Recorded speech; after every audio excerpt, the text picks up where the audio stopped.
This is Landon, and this is almost Widebody BRZ. These are the widebody panels we've been waiting to get back from paint so we can put them on the car, and we're going to do that today, part 3.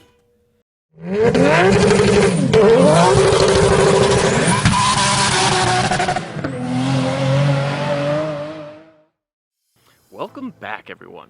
Before we get started, I want to mention a few things. Now, we've been waiting quite a while to be able to put these fenders back on. From the time that we first started, the car's been on the jack stands for about a month now. So as you can imagine, as soon as the fenders came in, Landon wanted to put them on, which just so happened to be a little bit late at night. So if the footage seems a little dark, that's why. So today we're going to show you the painted fenders, put them on the car, and show you all the details with that. We're going to talk about the new wheels and tires and their sizes, as well as the spacers.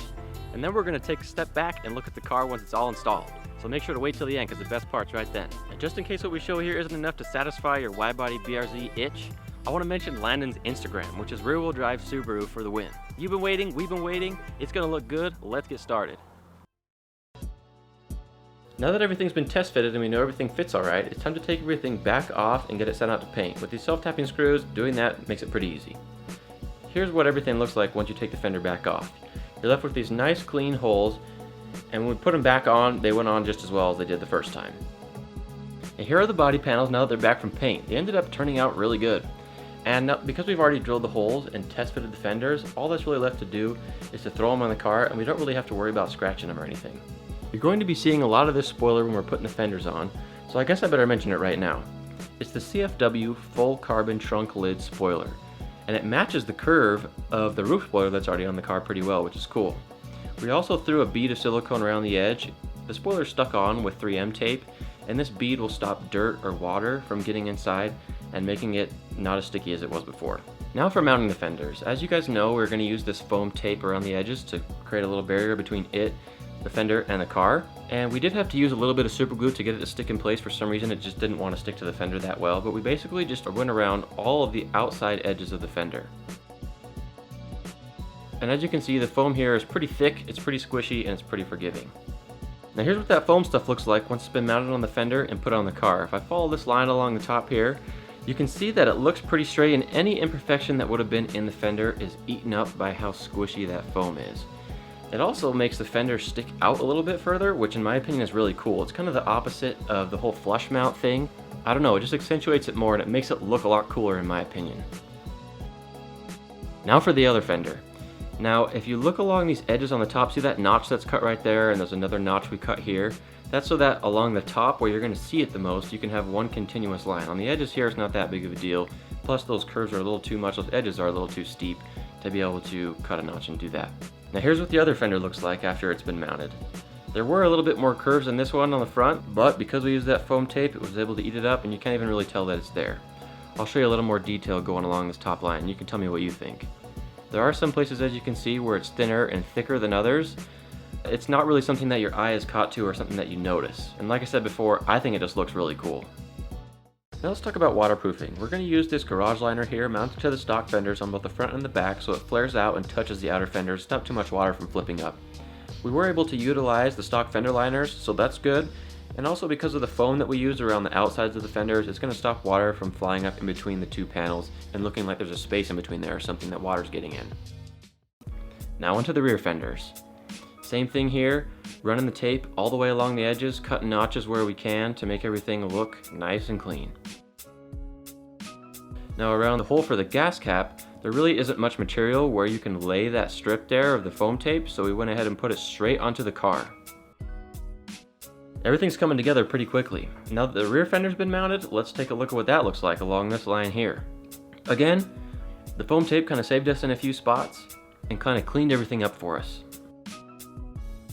And here's what it looked like around the gas cap. That left side we had to push in a little bit further, but once we did, it was nice and clean all the way around. Now both of the fenders are on the passenger side, and it's starting to look pretty good, especially now that it's all been painted. Now we're actually taking this fender back off. We tried using different thicknesses of foam tape, and what we found is that the thinner stuff really doesn't look as good. It's because it's so thin that when it squishes, in some places it looks like there's nothing there at all, and it just didn't look as good. So if you're going to use this foam tape method, don't go for thin stuff like this. I'm not talking how wide it is, I'm talking about how much it squishes, how thick it is. Go for the thick stuff. So anyways, we peeled the thinner tape off and put the thick stuff on, as you can see right here. Again, cutting notches where we can to make everything look clean. And here we have the driver's side mounted with the new tape. If we follow this line along the door and then along the top, you can see about right there is where it got a little too thin with the thinner stuff, to where it didn't look that good. With this thicker stuff, it looks awesome. Now we have the corner pieces mounted on the bumper. Just basically did the same thing, put the tape around the edges and mounted it right on. There's really nothing complicated about these corner pieces. You might be able to tell that we haven't made it flush with the fender yet and thrown a, tacked a screw or a bolt in there to hold it flush, but we'll get that taken care of. Take a look at that. All 4 fenders mounted on the car. Now might be a good time to talk about the new wheels. If you don't already know what they are, these wheels are N-Key RS05RRs, and the size is 18 by 10.5 plus 15s. There are spacers on them, 15 millimeters up front and 25 millimeters in the rear. The tires are Hankook RS3 265 35 ZR18s. And with the front, the fitment's really aggressive. If you're not using the foam to push the fenders out a little bit, I probably wouldn't run spacers in the front, but in the rear, you can get away with it, maybe even a little more, at least with 265s. Now we got the car off the jack stand so we can test how much height needs to be adjusted up or down with the coilovers.